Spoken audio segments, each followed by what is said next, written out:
अपना एनालाइजेशन करें, एनालाइज करें कि आप और मैं कौन सी बातें करते हैं। मत्ती की इंजील 6 बाब और उसकी 33वीं आयत मेरे साथ अगर आप सबने खोली है तो जरूर तवज्जो कीजिए। यहां नहीं लिखा है, बल्कि तुम पहले उसकी बादशाही और उसकी रास्तबाजी की तलाश करो तो ये सब चीजें भी तुमको मिल जाएंगी। खुदा उनका पाकलाम का पढ़ा, सुना, समझा और कबूल किया जाना हम सबों के लिए बाइस बरकत हो। कहें आमीन, आमीन, हालेलुया। यीशु मसीह बादशाही की बातें करता है और यीशु मसीह यहां पर भी कह रहा है कि पहले तुम बादशाही की और उसकी रास्तबाजी की तलाश करो तो फिर ये सब चीजें, कौन सी सब चीजें, इसके बारे में भी हम इसकी 31वीं आयत से देखेंगे। लेकिन इससे पहले मैं आपको कुछ कहना चाहती हूं कि जब कोई गोल हमारी जिंदगी में होता है, किसी भी गोल को अचीव करने के लिए, किसी भी मकसद को पाने के लिए, यानी सादा लफ्जों में कोई भी चीज हासिल करने के लिए सबसे ज्यादा इंपॉर्टेंट बात आपकी नजर में क्या है? कोई चीज अचीव करनी है तो सबसे ज्यादा इंपॉर्टेंट चीज आपकी नजर में क्या है? फोकस, तवज्जो। आमेन, हालेलुया। बादशाही सबसे इंपॉर्टेंट है, यस। लेकिन इस बादशाही और रास्तबाजी को पूरा करने के लिए, इसमें दाखिल होने के लिए हमें फोकस करने की जरूरत है। आज का हमारा टॉपिक भी यही है कि शिफ्ट योर फोकस, अपनी तवज्जो को, अपने फोकस को शिफ्ट करना है। अगर हमारा फोकस, अगर हमारा ध्यान, अगर हमारी तवज्जो हमारी प्रॉब्लम्स, मुसीबतों, परेशानियों, प्रोविजन के कहां से आएगा, क्या खाएंगे, क्या पिएंगे, क्या पहनेंगे, इन चीजों पर लगा रहेगा तो हम खुदा की बादशाही की तरफ फोकस नहीं कर सकते। 31वीं आयत में लिखा है, इसलिए फिक्रमंद होकर ये ना कहो कि हम क्या खाएंगे या क्या पिएंगे या क्या पहनेंगे, क्योंकि इन सब चीजों की तलाश में गैर कौमें रहती हैं और तुम्हारा आसमानी बाप जानता है। कहें अपने साथ वाले भाई को या बहन को कि खुदा जानता है, तुम्हारा आसमानी बाप जानता है। कहें तुम्हारा आसमानी बाप जानता है। आपके पास अगर किसी चीज की कमी है तो कहें अपने साथ वाले भाई को इकरार करें कि तुम्हारा आसमानी बाप जानता है। क्या जानता है? तुम्हारा आसमानी बाप जानता है कि तुम इन सब चीजों के मोहताज हो। ऐसा नहीं है कि खुदा को पता नहीं है कि हमें क्या चाहिए, या ऐसा भी नहीं है कि हमें कुछ चाहिए ही नहीं। कोई ये कह सकता है कि मैं खाने के बगैर जिंदा रह सकता हूं या आप खाना पीना बंद कर दो। क्या खुदा ऐसा कह रहा है? खुदा जानता है कि आपको इन सब चीजों की जरूरत है, कपड़े की, पानी की, रोटी पानी, पैसा, रिश्ते, जिंदगी के लिए ये सब चीजें भी जरूरी हैं और हम इन सब चीजों के मोहताज हैं। लेकिन एक है जो दे सकता है, तुम्हारा आसमानी बाप जो कि जानता है। कहें तुम्हारा आसमानी बाप जानता है। जरा ताकत से कहें कि जानता है। वो मेरी जरूरत को जानता है, वो आपकी जरूरत को पहले से जानता है। बल्कि तुम पहले उसकी बादशाही और उसकी रास्तबाजी की तलाश करो तो ये सब चीजें भी तुमको मिल जाएंगी। यानी कि ये चीजें तुम्हें मुफ्त में मिल जाएंगी। पहले ढूंढो उसकी बादशाही और रास्तबाजी। यीशु मसीह यहाँ पर किनसे मुखातिब है? यीशु मसीह यहाँ पर आम लोगों से, ऑर्डिनरी पीपल, उनसे बात कर रहे हैं और उनसे कह रहे हैं कि पहले रास्तबाजी और बादशाही की तलाश करो। मैं ये समझती हूं कि वो चाह रहा है, वो कह रहा है कि तुम अपना फोकस शिफ्ट करो। तुम्हारा फोकस जहां लगा हुआ है कि हम क्या खाएंगे, क्या पिएंगे, क्या पहनेंगे, यहां से अपना फोकस हटाकर रास्तबाजी की तरफ लगाओ, बादशाही की तरफ लगाओ, खुदा के कामों की की तरफ लगाऊं। या मैं ये समझती हूं कि यीशु यहां पर उन लोगों से जिनसे वो खुशी से मिला भी है, जिनको वो ठीक भी कर रहा है, जिन्हें वो शिफा भी दे रहा है, उनसे कह रहा है कि जीते हो, जिंदा हो तो ऐसे जियो कि एक दूसरे का ख्याल रखो, एक दूसरे से मोहब्बत करो। क्या ये बात कनेक्ट हो रही है? लिविंग एज लविंग पीपल, जो खुदा ने हमारे रास्ते में, खुदा ने हमारी जिंदगी में रखे, कि आप ऐसे जियो कि जो लोग आपके इर्द गिर्द हैं, जो लोग, जो दोस्त या दुश्मन आपको लगता है कि आपके इर्द गिर्द हैं, क्योंकि हम दुनिया में रहते हुए अकेले तो नहीं है, हमारे आसपास लोग हैं। कितने लोग मेरे साथ कनेक्टेड हैं? कितने लोग समझ पा रहे हैं? आपके इर्द गिर्द लोग हैं। कोई भी यहाँ पे कह सकता है कि मैं अकेला जी रहा हूं, अकेला, मैं कल्ला ही आया, कल्ला ही चला जाऊंगा, दैट इज देयर। मगर हम एक सोसाइटी में रहते हुए हम दोस्तों के साथ हैं, अपने दुश्मनों के दरमियान हैं, सब लोग हमारे आसपास हैं, हमारे रिश्ते हमारे इर्द गिर्द हैं, हम सब के बीच में हैं। मुझे ऐसा लग रहा है कि यीशु कह रहा है कि पहले उसकी बादशाही और रास्तबाजी की तलाश करो, यानी एक दूसरे के लिए रास्तबाजी तैयार करो, यानी बादशाही एक दूसरे के लिए खोलो, बादशाही का रास्ता एक दूसरे को दिखाओ। आप मेरी बात को समझ पा रहे हैं कि अगर जिंदगी में खुदा ने मुझे बच्चे दिए हैं या कोई रिश्ता दिया है, सादा लफ्जों में कहूंगी, तो डेफिनेटली मुझे उनके खाने पीने की फिक्र है। मैं उनके उठने, बैठने, ओढ़ने, अभी मैं यहाँ जब वर्शिप कर रही थी, मुझे बच्चे इतने प्यारे लग रहे थे, मेरा दिल उस टाइम हो रहा था कि बच्चों को इस दिन जब रेजरेक्शन डे आने वाला है, मैं इनके लिए क्या करूँ। मुझे फिक्र हो रही थी इस बात की, बिलीव मी। हैकल में थे, खुशी के मारे के बच्चे बहुत अच्छे लग रहे, प्यार आ रहा था बच्चों पे और कुछ ना कुछ करने का, क्योंकि ये फिक्र है, ये मोहब्बत है जो खुदा ने हमारे दिलों में रूह कुदूस के वसीला से डाली है, राइट। तो हम अपने बच्चों की, ये पेरेंट्स के लिए बात है, जो लोग खुदा ने हमें दिए, हमें बच्चे दिए खुदा ने, कितने कितने लोग हमें दिए खुदा ने, माँ बाप, बहन भाई, बच्चे, फैमिली, यानी कि फैमिली, खानदान, राइट। उसके बाद फ्रेंड्स दिए, दोस्त दिए, फिर हमारी सराउंडिंग में जो लोग होते हैं वो दिए, जहां हम काम करते हैं, फिर दुश्मन भी है हमारे पास, राइट, जिनके लिए खुदा ने सबसे प्यारा हुक्म दे दिया है कि अपने दुश्मनों के लिए बरकत चाहो और दुआ करो, राइट। तो सबसे पहले जब हम फिक्र करते हैं तो हम अपने बच्चों की फिक्र करते हैं। ऐसा ही है, जितनी माएँ और बाप यहाँ पर बड़े बैठे, मुझे यूं ही लगता है कि सबसे पहले हमें अपने खानदान की फिक्र होती है कि ये क्या खाएंगे, ये क्या पहनेंगे, इनके लिए क्या होना चाहिए, कहाँ इनको एडमिट करना चाहिए, किस स्कूल में इनकी तरबियत करवानी चाहिए, जहाँ ये अच्छी तालीम हासिल कर सकें, बड़े होकर कुछ बन कर निकले।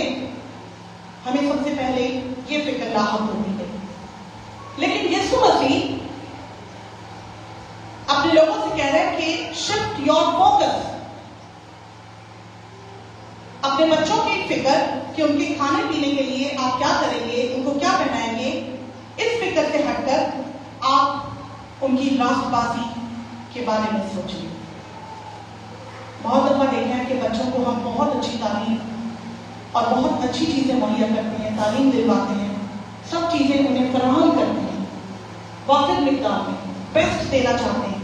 कोई यहाँ पर ऐसा है जो अपने बच्चों को बेस्ट ना देना चाहे? जितनी हमारी हैसियत, जितनी हमारी तौफीक होती है, हम उसमें से भी बेस्ट अपने बच्चों के लिए, अपने बड़ों के लिए, अपने माँ बाप, बहन भाइयों के लिए करना चाहते हैं।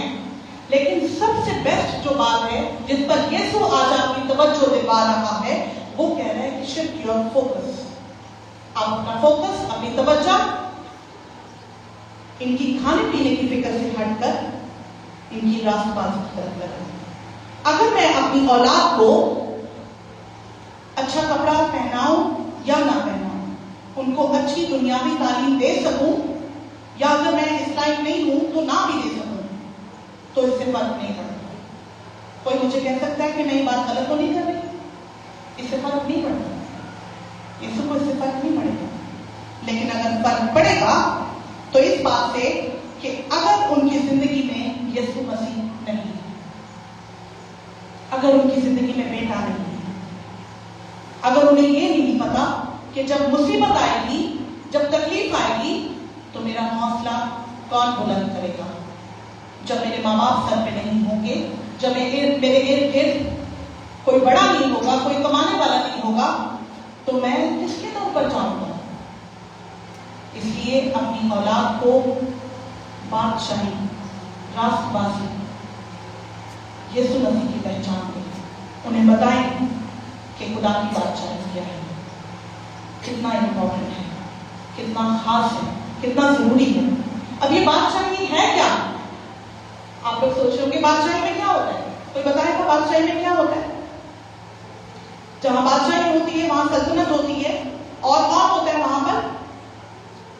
बादशाह का आपको नहीं पता कि वहां क्या होता है? कौन होता है? बादशाह में बादशाह होता है, लोग होते हैं, रियाया होती है। तो आसमान की बादशाही में बादशाह कौन है? खुदा बादशाह है, यीशु मसीह बादशाह है, जो सल्तनत करता है, जिसकी सल्तनत अब्दुल-जब्बार कायम है। आसमान की बादशाही यानी खुदा की मर्जी को जमीन पर बजा लाना। आपको एट प्रेजेंट इस वक्त आसमान की बादशाही शायद फिजिकली नजर ना आए, इसीलिए आप लोगों के पास शायद जवाब नहीं होगा कि कौन सा बादशाह, कौन सी बादशाही, यहां तो कुछ नजर नहीं आता। लेकिन जब आप यीशु मसीह की मर्जी को, खुदा की मर्जी को, खुदा बाप, बेटे और रूह कुदूस की मर्जी को अपनी जिंदगी में, अपने दिल में जगा लेते हैं और उसे यहां हुकूमत करने देते हैं, रखिए अपने दिल पर हाथ, कि जब वो आपके दिलों पर राज करता है, रखिए अपने दिल पर हाथ, ये याद हो जाएगी आपको बात। जब खुदा आपके दिलों पर राज करता है कि मेरा फैसला नहीं, मेरी मर्जी नहीं, बल्कि उसकी मर्जी, उसका फैसला, उसका डिसीजन, उसको तरजीह दी जाना, फर्स्ट प्रायोरिटी खुदा। जब आप उसकी मर्जी को बजा लाते हैं तो फिर वो बादशाह आपके दरमियान मौजूद है, वो आपके दरमियान आ पहुंचेगी। आमीन, हालेलुया।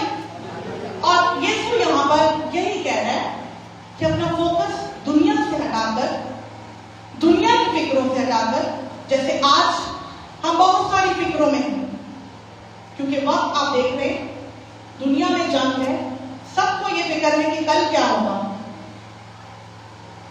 क्या तीसरी आलमी जंग चलेगी, थर्ड वर्ल्ड वॉर शुरू हो जाएगा, या महंगाई बहुत हो जाएगी, या हम भी मर जाएंगे, क्या हम कल देख पाएंगे। अभी यहां जब हम वर्शिप कर रहे थे तो वहां पर एक वर्डिंग आई, लिरिक्स आए, और मैं खुदा की शुक्रगुजारी करती हूँ। खुदा के खादमी जो वर्शिप सॉन्ग लिखते हैं, कलाम में से लिखते हैं, बड़ी बात थी कि जब नया दिन चढ़े, जिंदगी में जब कुछ नया मिले, तो अगर उसमें यीशु मसीह ना हो तो फिर वो दिन खुदा मुझे नहीं देगा, उससे जुदा होकर मैं कुछ नहीं कर सकता। और मैंने यहाँ पर खड़े होकर खुदा की हैकल में यही मांगा कि खुदा जब तक जीऊं, जब तक जिंदा हूं, तेरे लिए खर्च हमारे होगी। ऐसा दिन ही ना कि जब तेरी शुक्रगुजारी और तुझ पर मेरा तवक्कुल ना हो। खुदा तो मुझे इसमें कायम रखना। आए अपनी दुआओं को अंडरस्टैंड करें कि हम क्या दुआ मांगते हैं।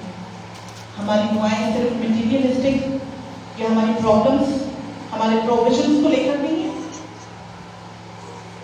या अपनी मरीज को, अपनी मुसीबतों को ही तो सिर्फ याद नहीं करते रहते। हमें उसकी बादशाह को याद रखना है, उसकी रात पास को। बहुत सारे लोग ऐसे हैं जिनको अभी तक यीशु मसीह का नहीं पता, और हम उनकी फिक्र करते हैं।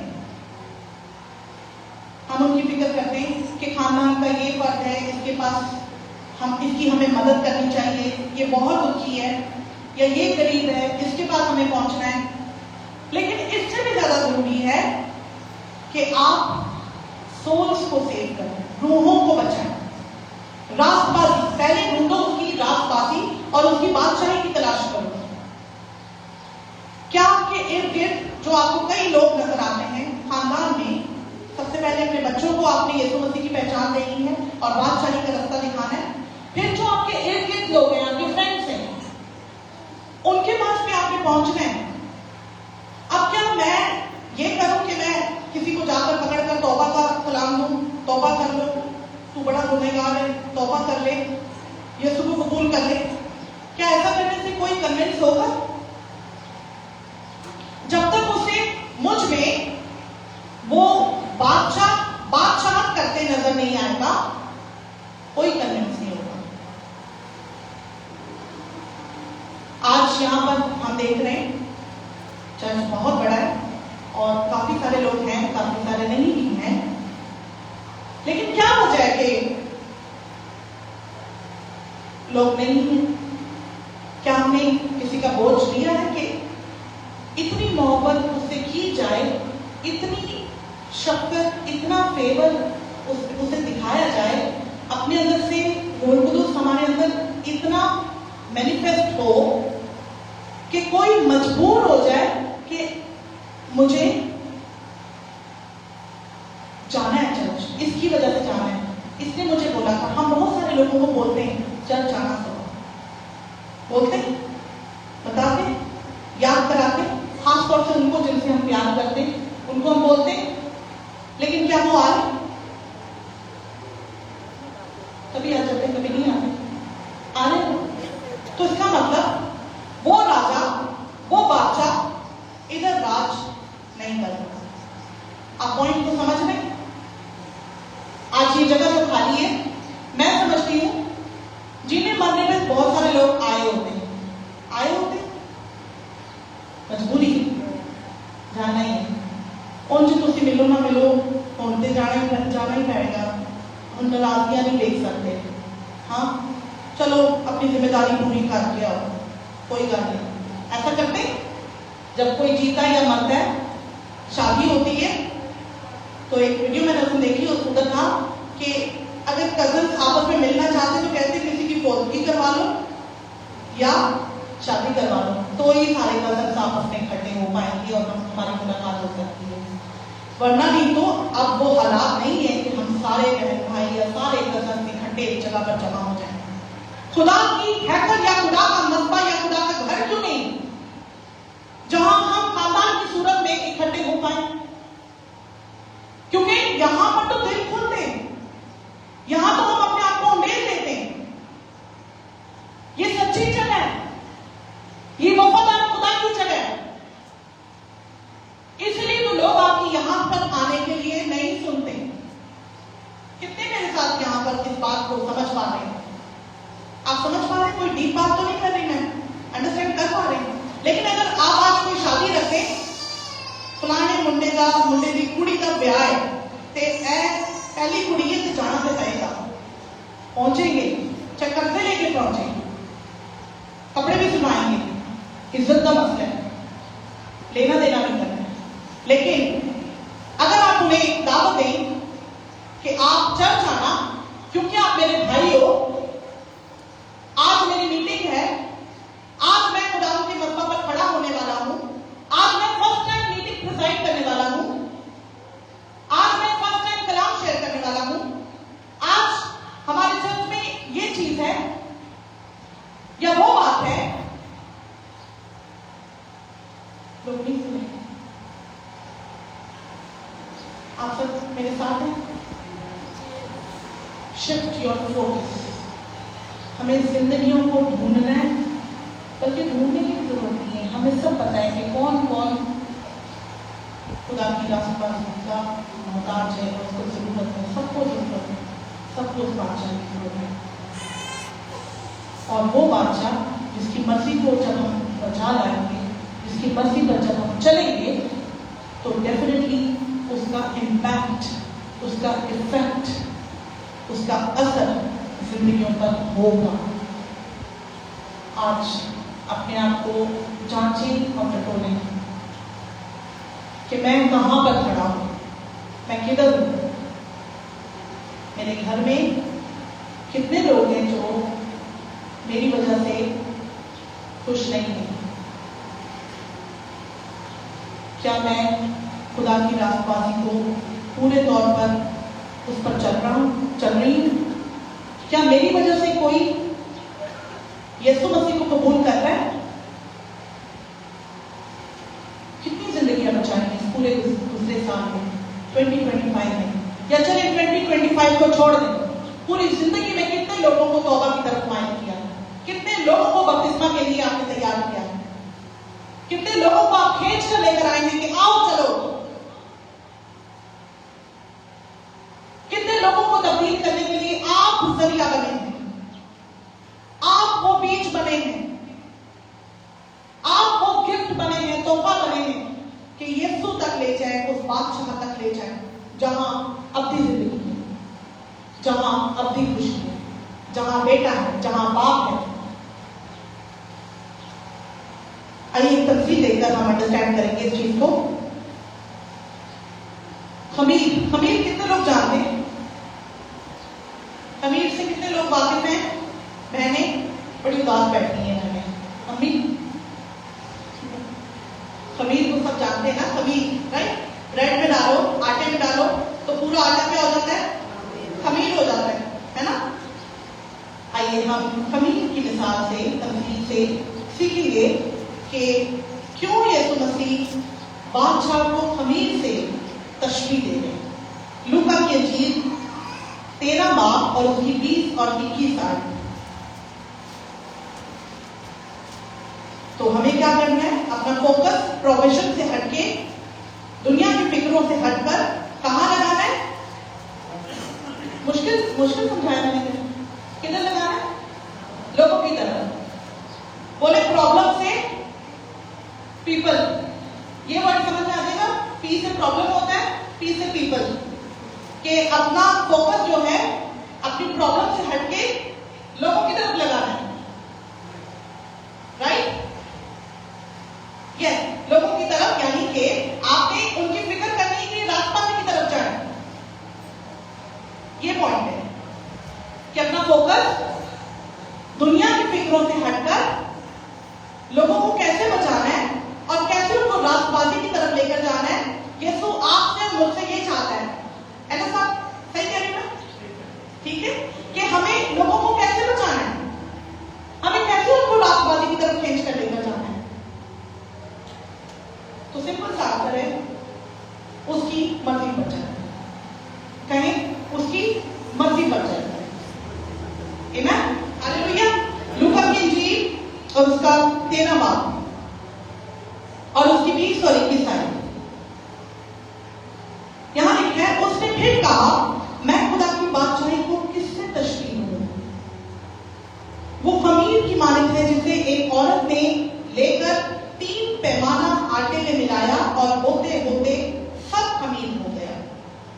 आपको पता है खमीर को जब हम आटे में डालते हैं, जो ब्रेड आप खाते हैं, जो आप पिज्जा खाते हैं और जो आप ऐसी कन्फेक्शनरी की चीजें खाते हैं, बेकरी की चीजें, उन सब में ज्यादातर खमीर होता है, राइट? जब तक उसमें खमीर नहीं होता तो फूलती नहीं है, और उसमें टेस्ट भी नहीं आता। तो यीशु मसीह कह रहे हैं, मैं किससे तशबीह दूं? क्यों खमीर से यीशु ने तशबीह दी? तो आइए इस खमीर की तफसील से हम सीखेंगे। थोड़ा सा मैं आपको वक्त दूंगी जिसमें हम जानेंगे कि कैसे खुदा की बादशाही हमारी जिंदगियों में इस खमीर की मानंद बढ़ सकती है, राइज हो सकती है। हमारे अंदर किस तरह खुदा एक चेंज लेकर आता है जब हम उसकी मर्जी को, उस बादशाह को अपनी जिंदगी में हुकूमत करने देते हैं। सबसे पहला पॉइंट, 4 पॉइंट है, लिखिएगा। पहला पॉइंट ये, थोड़ा सा खमीर पूरे गुले हुए आटे को खमीर कर देता है। यानी कितना? थोड़ा सा, छोटी सी मिकदार, ज्यादा नहीं। अगर 1 किलो आटा है तो 1 चम्मच भी आप खमीर डालेंगे तो पूरा आटा खमीर हो जाता है होते होते। अगर आपकी बिगिनिंग, अगर आपकी शुरुआत छोटी सी है, हारून भाई वर्शिप टीम अंडरस्टैंड कीजिएगा, अगर आपकी शुरुआत वर्शिप टीम में आपकी बिगिनिंग स्मॉल सी है तो डरिएगा नहीं, क्योंकि होते होते ये बड़ी होगी। आमेन, रिसीव इट। होते होते आप तरक्की करेंगे।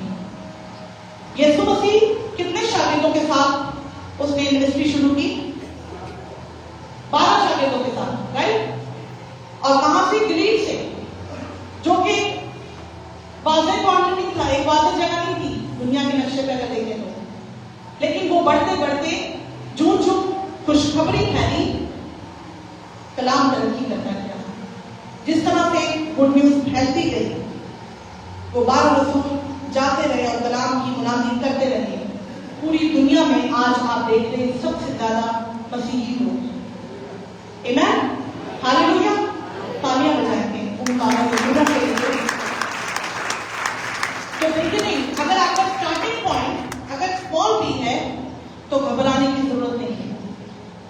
आप शुरू तो करें, स्टार्ट तो करें, खुदा बढ़ है। जैसे खमीर, थोड़ा सा खमीर पूरे टूटे हुए आटे को खमीर कर देता है, ऐसे ही अगर आप छोटे से भी आगाज कर रहे हैं, छोटी सी चीज से भी शुरुआत कर रहे हैं, मगर ईमान के साथ उस पर तवक्कुल करते हुए, तो खुदा जरूर उसमें आपको वुज़्त देगा। इसी तरह जब बनी इस्राएल कौम मिस्र को छोड़कर निकली, तो क्या उन्होंने जाते साथ ही पूरा मुल्क, वो कनान, वो जगह जो खुदा ने उनको दी थी, वो उनको मिल गई? लिखा है कि वहां वो स्लोली स्लोली, आहिस्ता आहिस्ता एक एक करके शहरों को, जगहों को पता करते गए, ऐसे ही। और फिर वो उस मुकाम पर पहुंचे। तो स्मॉल बिगिनिंग या छोटा स्टार्ट बुरा नहीं है, लेकिन उसमें ईमान का होना जरूरी है। कौन कौन चाहता है कि एक फातेह जिंदगी, विक्टोरियस लाइफ अपनी जिंदगी में जिए? कौन कौन चाहता है कि फातेह जिंदगी, हर चीज में विक्ट्री मिले? हाँ, कोई हारना चाहता है? हारने का दिल करता है? हारने का दिल करता है? सबका दिल चाहता है कि जिस काम में हाथ डालूं वो सोना बन जाए। तो हमें अपने ईमान को डेवलप करने की जरूरत है। और ईमान कैसे बढ़ता है? ईमान कैसे बढ़ता है? सलाम से बढ़ता है। ईमान सुनने से पैदा होता है। आमेन, यस, ईमान सुनने से पैदा होता है, सुनना मसीह के कलाम से। हालेलुया। ईमान आपकी पर्सनल हिस्ट्री गॉड के साथ, खुदा के साथ डेवलप करने से बढ़ता है। अगर आप किसी और के एक्सपीरियंस पर ईमान में तरक्की कर लें कि मैं इस खादिम से कहूंगा और वो दुआ करेगा और मैं शिफा पालूंगा, ओके, दैट इज फाइन, वो खादिम दुआ करेगा, लेकिन आपका पर्सनल एक्सपीरियंस खुदा के साथ होना जरूरी है। जब तक आपकी पर्सनल हिस्ट्री उसके साथ नहीं बनती, आप समझ रहे इस बात को? जब तक आप उसे एक्सपीरियंस नहीं करते, ईमान बढ़ नहीं सकता। इसीलिए जब हम बड़े बड़े क्रूसेस में जाते, हम मौजा को रिसीव करते, मौजे होते, लेकिन कुछ हफ्ते के बाद जब हम वापस आते, मौजा हो जाता है हमारी लाइफ में, लेकिन हम वहीं के वहीं खड़े होते, बॉडी हील हो चुकी होती है, लेकिन स्पिरिट हील नहीं हुआ होता। और कई दफा वो बीमारी वापस भी आ जाती है। कितने इस बात को समझ पा रहे हैं? मुत्तफिक है मेरे साथ? इसलिए आपका पर्सनल एक्सपीरियंस, आपकी पर्सनल हिस्ट्री, आपका अपना तजुर्बा खुदा के साथ होना जरूरी है। मैं किसी के ईमान पर खड़े होकर अपने ईमान को बढ़ा नहीं सकती जब तक मैं खुद खुदा को उसके साथ वक्त बिताकर, उसके साथ टाइम स्पेंड करके, कलाम पढ़कर, कलाम को अपनी जिंदगी में रिसीव करके, उस पर चलकर मैं जिंदगी को नहीं बसर करूंगी, मेरा ईमान बढ़ नहीं सकता। आप सब मेरे साथ हैं, समझ पा रहे? तो इसलिए जरूरी है कि अगर आपका ईमान आज छोटा सा भी है तो फेथ प्रैक्टिस किया करें। छोटी छोटी चीजों में खुदा के सामने रखें, दुआ करें, रोजा रखें, आपका ईमान तरक्की करेगा। खुदा के साथ वक्त को बिताएं, कलाम पढ़ें। आमीन, हालेलुया। दूसरा पॉइंट है कि खुदा की बात चाहिए अंदर काम करती है। कहाँ काम करती है? आपके बातिन के अंदर। सबसे पहले जैसे खमीर, जब खमीर डाला जाता है तो क्या ऊपर नजर आना शुरू होता है पहले, या वो अंदर काम करता है?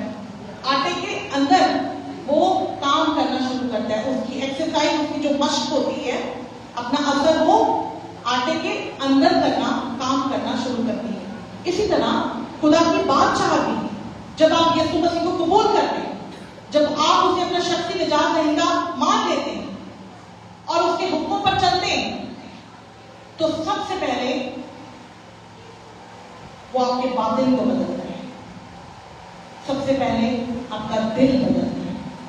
इसलिए हम अक्सर दुआओं में जब मांगते हैं कि खुदा तू मेरे दिल को बदल दे, खुदा तू मेरे बातिन को तब्दील कर दे, मेरे अंदर से सख्त दिल को निकालकर गोश्तीन दिल, संगीन दिल को निकालकर गोश्तीन दिल कर दे, जो जिंदा दिल, जो धड़कता, जो किसी के लिए धड़कता, जो किसी पर तरस खाता, रहम करता, जिसमें जिंदगी हो, जिसमें सांसें हो।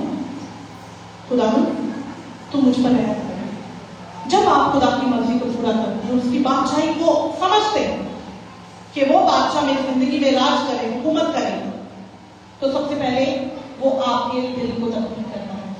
और जब दिल तब्दील होता है तो फिर आपको पाखरों को कि वो आपके अंदर से नजर आए, आपको शो ऑफ करने की जरूरत नहीं पड़ती। फिर जिसके अंदर रूह कुदुस होता है, जिसके अंदर रूह कुदुस काम करता है, वो ऑटोमेटिकली वो डिफरेंट नजर आएगा।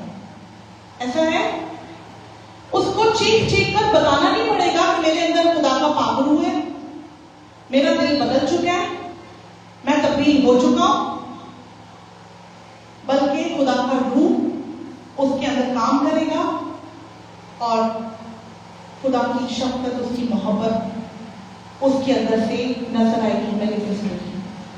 तो इंटरनल चेंज, जो अंदर से बातिन चेंज, उस वक्त आता है जब बादशाही को आप समझते हैं और खुदा बादशाह को आप अपनी जिंदगी में काम करने देते हैं। तो फिर एक्सटर्नल चेंज, फिर ऊपरी सतह पर दुनिया भी आपको इज्जत देती है और समझ आती है कि ये है खुदा का बंदा। फिर आपको पकड़ पकड़ के बताना नहीं पड़ेगा कि मैं हूं खुदा का बंदा। फिर आपका आना मुबारक, आपका जाना मुबारक, आपका बोलना मुबारक, आपका उठना मुबारक, आपका बैठना मुबारक। आप बाबरकत हो जाएंगे, आपके अंदर रूह का भर जाता है। आमीन, हालेलुया। तीसरा पॉइंट, हालेलुया।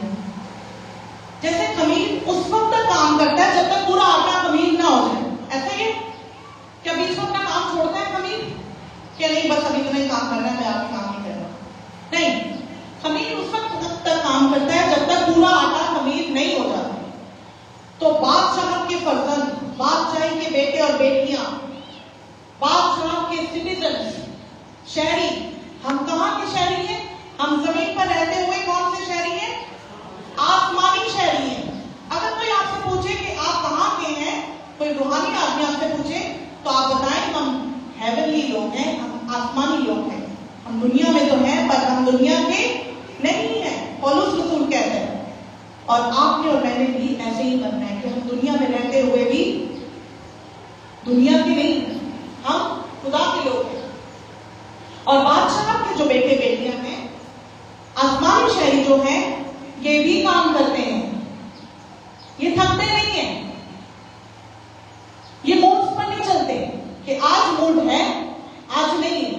खमीर ये बोले कि अभी मूड हो रहा है मुझे भूलने का, अभी मैं नहीं भूलूंगी, ऐसा होता है नहीं। इसलिए ये सुनेगा कि खमीर से तशबीह, आपके मूड्स पर मिनिस्ट्री नहीं चलेगी, आपके एनवायरमेंट, आपकी सराउंडिंग पर मिनिस्ट्री नहीं चलेगी। जब आपने अपने आप को पेश कर दिया है, जब आपने यीशु मसीह को अपना बादशाह मान लिया है,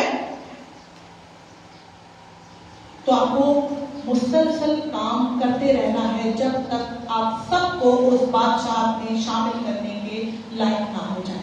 क्योंकि ये बादशाह का जो पैगाम है, आसमान की जो बादशाही है, सिर्फ आपके और मेरे लिए नहीं है, ये यूनिवर्सल ट्रुथ है। खुदा ने कलीसिया को इसलिए मुकर्रर किया है कि सबको बादशाह के लिए तैयार करें। आप सब समझ रहे हैं? आप और मैं चुने हुए लोग हैं। खुदा ने चर्च को इसलिए सेपरेट किया है, वी आर सेपरेटेड, हम इसलिए चुने हुए लोग हैं। खुदा ने बेटी आपको, बेटे आपको, भाई आपको खुदा ने चुना है कि औरों को भी अपने साथ खींच ले। कहां पर, कहां है मंजिल, कहां है? नजर नहीं आ रही। वो बादशाह अगर यहां है तो डेफिनेटली जिसको आप डायरेक्ट करेंगे बादशाह की तरफ, वो उस बादशाह पर जाने के लिए तैयार होगा। आमीन। जहां हमेशा की जिंदगी है, जहां रोना और डांटों का पीसना नहीं है, जहां ना बीमारी है ना दुख है, जहां ना रिसोर्सेज की लैकिंग है, जहां कभी नहीं है। आपको पता है आसमान की बादशाही में रिसोर्सेज अनलिमिटेड है। घरों में तो आज आटा नहीं है, आज चीनी नहीं है, आज ये नहीं है, आज वो नहीं है, लेकिन वहां पर सब कुछ है। बोले वहां रिसोर्सेज की कमी नहीं है। आमीन। वहां पर बीमारी नहीं है। आसमान की बादशाही में कोई भी बीमार नहीं है। इसलिए खुदा के लोगों में जो आप आज आसमानी शहरी जमीन पर बैठे हैं, अगर यहां पर कोई बीमार है तो आज ईमान से रिसीव करें कि मैं आसमानी शहरी हूं और यीशु राजा मेरे अंदर राज करता है। तो जलाल यीशु को उस वक्त मिलता है जब आप तंदुरुस्त होंगे। आज ईमान से अपने मौके को अपनी जिंदगी में रिसीव करें कि खुदावन मैं तो आसमानी शहरी हूं, बीमारी का मेरे अंदर कोई काम नहीं है, उसे हुक्म करें और वो आपको छोड़ेगी। आमीन। वहां लालच नहीं है, वहां खुदगर्जी भी नहीं है, क्योंकि खुदा का पाकरू जहां होता है वहां खुदगर्जी नहीं है। वहां तेरी मेरी मेरी तेरी नहीं है। वहां सब उसको कुदूस कुदूस कह रहे हैं और वहां सब उसको मुबारक कह रहे हैं।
जिम्मेदारी के साथ जो काम खुदा ने आपको सौंपा है, जिसके लिए खुदा ने आपको चुना है, उसमें वफादारी के साथ आप चलते रहें। फिर खुदा की बादशाह हमें जाहिरी तौर पर लास्ट पॉइंट है, नजर नहीं आ रही, सीक्रेटली काम कर रही है।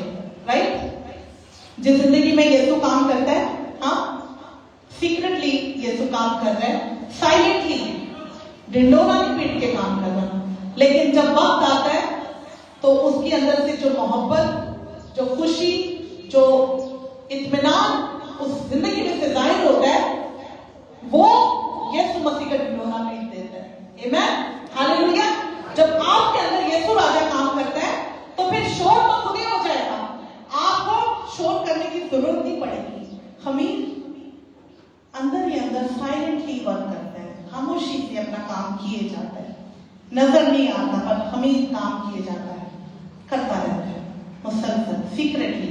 इसी तरह खुदा के लोग भी जब यीशु को कबूल करते हैं, उसकी फसल के नीचे दिल के साथ चलते हैं तो वो चेंज आपके इनसाइड और आउटसाइड दिखेगा। आमीन, हालेलुया। तो क्या आप तैयार हैं कि वो बादशाह के दिलों पर हुकूमत करे, राज करे? क्योंकि ईस्ट जो है, बादशाह में ईस्ट को इसलिए रखा गया क्योंकि ईस्ट जो है, खमीर जो है, वो ग्रो करती है, बढ़ती है, राइट, बढ़ाती है। जब जब किसी चीज में खमीर मिलाया जाता है तो उसका साइज चेंज हो जाता है। ऐसा होता है किसी भी चीज में मिलाएं, इवन दूध में भी आप मिलाते हैं खमीर तो वो भी ऊपर ऊपर ऊपर उबलना शुरू हो जाएगा।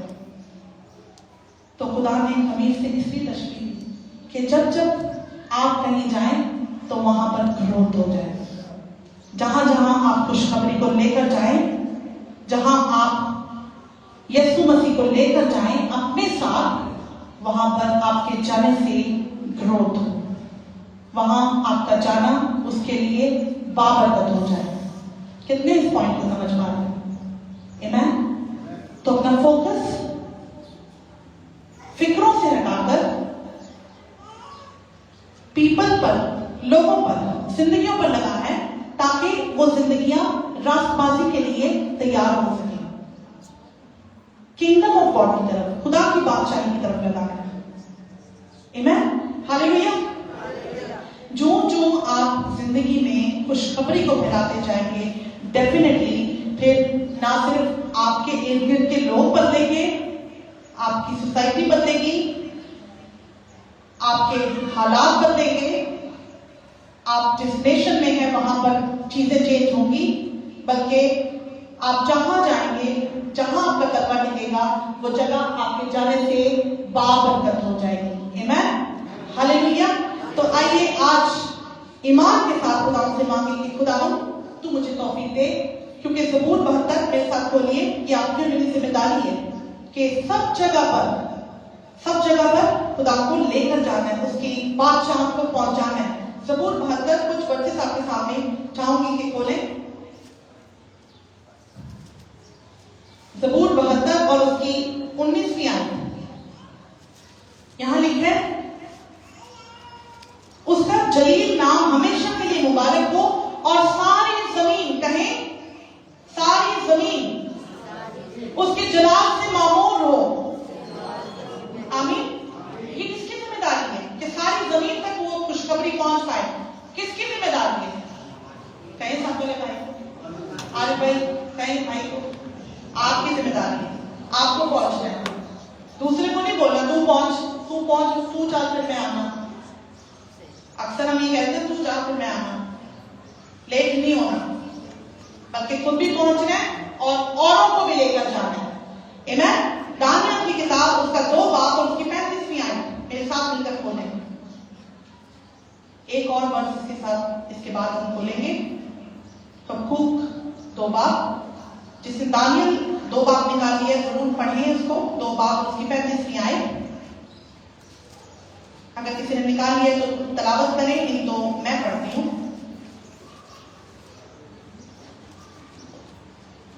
Praise God, hallelujah.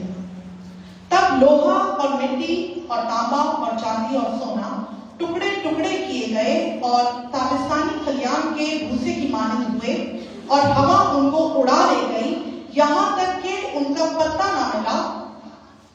और वो पत्थर जिसने उस मूरत को तोड़ा एक बड़ा पहाड़ बन गया। ये बहुत डीप मैसेज है। एक बड़ा पहाड़ बन गया और तमाम जमीन में फैल गया। आमीन। तो खुदा की खुशखबरी तमाम जमीन पर फैलनी है तो ही यीशु मसीह का आना होगा। आप सब हम बातें कर रहे हैं कि यीशु मसीह जल्द आने वाला है। यीशु मसीह तब आएगा जब आप और मैं खुशखबरी को ज्यादा से ज्यादा रास्तबाजी को फैलाएंगे, उसकी बादशाह का पैगाम लोगों तक लेकर जाएंगे। यीशु मसीह का आना तब होगा। यीशु मसीह सिर्फ मेरे को, मुझे और आपको नहीं ले जाना चाहता, वो चाहता है कि सबकी तौबा तक नौबत पहुंचे। उसे हर जिंदगी की फिक्र है, इसीलिए वो कहता है कि पहले ढूंढो उसकी बादशाही और उसकी रास्तबाजी की तलाश करो, ताकि तुम उन लोगों को जो भटक रहे हैं, जो डिस्टर्ब हैं, जो पीस की तलाश में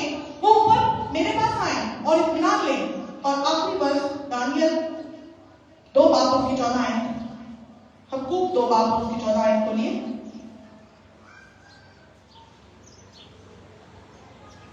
आखिरी वर्ष है, क्योंकि जिस तरह समंदर पानी से भरा है उसी तरह जमीन खुदा के जलाल के इरफान से मामूर होगी। किसके जलाल से मामूर होगी? खुदा के जलाल से मामूर होगी। और ये कैसे होगा, कब होगा? जब आप और मैं एक दूसरे की फिक्र करेंगे, जब आप और मैं जानों की फिक्र करेंगे। हमें सिर्फ अपनी रोटी, अपना खाना पीना, अपनी रास्तबाजी, अपना अपना मेरी मेरी तेरी की फिक्र नहीं करनी। हमें जो जिंदगियां हमारे साथ जुड़ी हैं उनकी फिक्र करनी है, उनको बचाना है, उनको लेकर जाना है, उनको बादशाह की तरफ खींचना है।